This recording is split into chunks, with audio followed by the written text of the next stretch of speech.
Yeah, so traditionally, and even till today, most of the olive harvesting is done by hand. It's done like this. Marcel on the traditional hand rake, and here's Joe on the mechanical fingers. I don't even know, what do you call this? This tree's already had most of them picked, but here they're very small this year, and they're small. There's a lot of them. They're very difficult to get off. Normally they're bigger, and there's not so many. And like I say, this tree's already been harvested, so there's only a few left on here. So of course you have different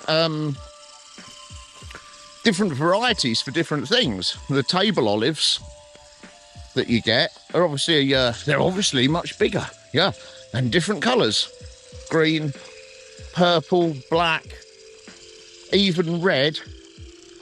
And we have got one tree here that's a slightly different variety.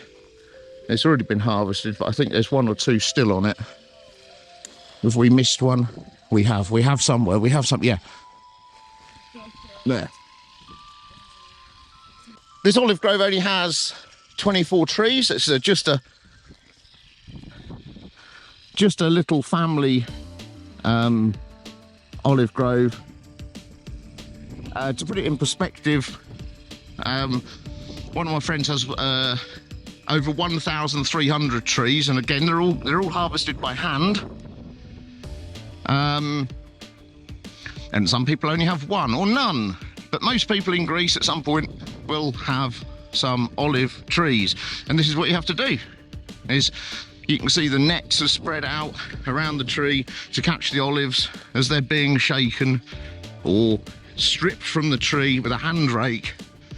And the general crew is two people on hand rakes taking the ones from the lower branches, and then the person with the magic wiggly fingers like that into the top part of the tree. Cool. And then what you do is, when all the olives are on the net, you fold the net, put all the olives in the middle, and then you drag the net full of olives over to the processing station. And here we have the processing crew. The mugs. And so when the olives come in on the net, we'll do this in a minute. The olives come in on the net, and they're put in a big pile here.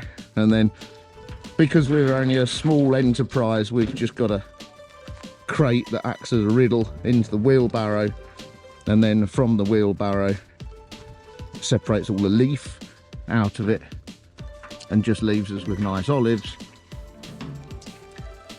into the sack here. Ta-da, sack. Excellent. And then we are loading the olives. Yeah, we're loading the olives in the car for the factory to press the olives. Fantastic. After 2 days hard work. Yes, this is the end of the second day. How many bags of olives have you got to take? 17, I thought. 17. And there's about, I don't know, they look pretty heavy. How heavy do you think they are? The bags, we weighed one bag, and that was 35 kilos. Whoa, so 17 bags. Cool. Yeah, right, so we're here at the press, and we've just been on the weigh bridge, weighed the cars with the olives in. Now the lads are unloading the olives, putting them on a pallet. We've got quite a few there. 17 bags. And now I guess we're going to wait until they press them so we can get our oil. Now, it's Sunday. Not many people are picking olives on a Sunday, but you can see here, can't you? There's quite a few bags waiting, so I don't know how long we're going to be here, but, you know, no doubt I'll find out. Anyway, right, back in a minute, hour, day, I don't know how long. Let's find out. Yeah, so it turned out that the 2 hours or so turned into 2 days. And they kind of said, yeah, come back on Tuesday at midday. So if you notice, the weather's significantly better. It's typically Greek now. End of November, 25 degrees, beautifully sunny. So here we go. All right, we're in action. Let's follow these olives.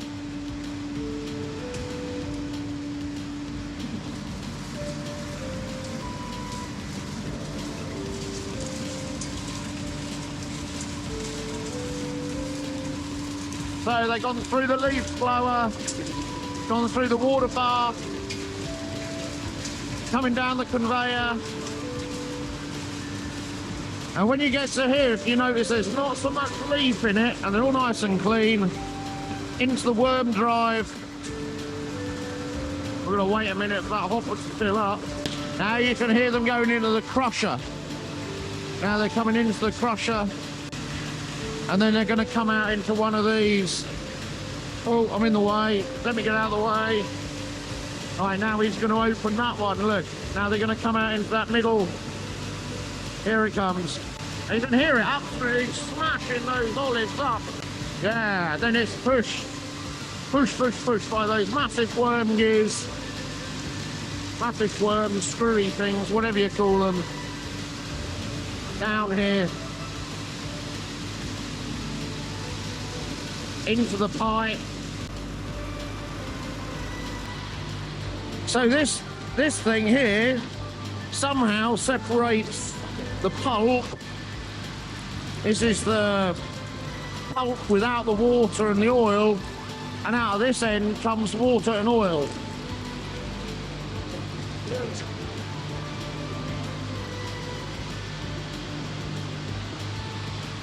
And then the water and oil go into the centrifuge, that's an oil-water separator. The oil comes out this end, comes out here, the water comes out here. Here, the oil comes out here into the containers. If you don't want your oil, you can sell it to the press, in which case it goes into here, then it gets pumped up,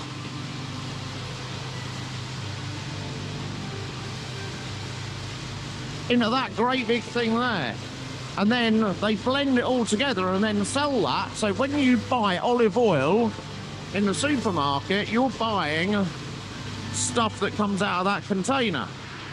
Yeah, so apparently this year, because the olive production in Spain and Italy is not as much as normal, so it's a low production year for Spain and Italy, the price of olive oil at the moment is quite high, and you can sell it to the press apparently for €4.20. Yesterday the price was €4.20. Now at Christmas time, you know, because this isn't a quick process, this olive harvesting lasts into January for some types of olives, and it may be even further actually. So 4 months, 3 or 4 months of olive harvest. Apparently closer to Christmas, like, the price could go down to €3. So it's a toss-up as when do you harvest? Do you harvest for best price or do you harvest for best yield? It's all fascinating stuff. Cool. Right, so let's talk some numbers here about olives, shall we? Right. Oh, lots of statistics here. Last year, Greece produced around 350,000 tonnes of olive oil, or, you know, we measure oil in weight, not volume, for some reason. I don't know why, okay, but yeah, tonnes. Quarter of, whatever it is, 1 million tonnes of olive oil, and around another 120,000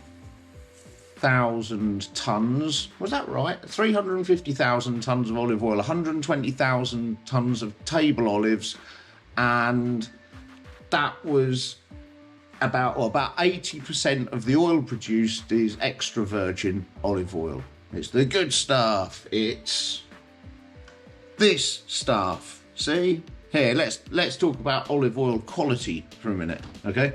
So this is what your olive oil should look like when it's fresh. Fresh olive oil is not clear, okay?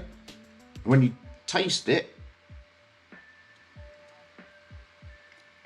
It's got quite a distinctive, strong taste.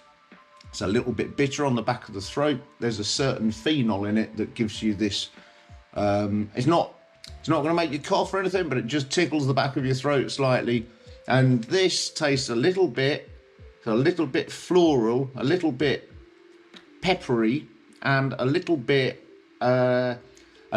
grassy. Okay, which sounds weird, but it is amazing. Okay, that's extra virgin olive oil.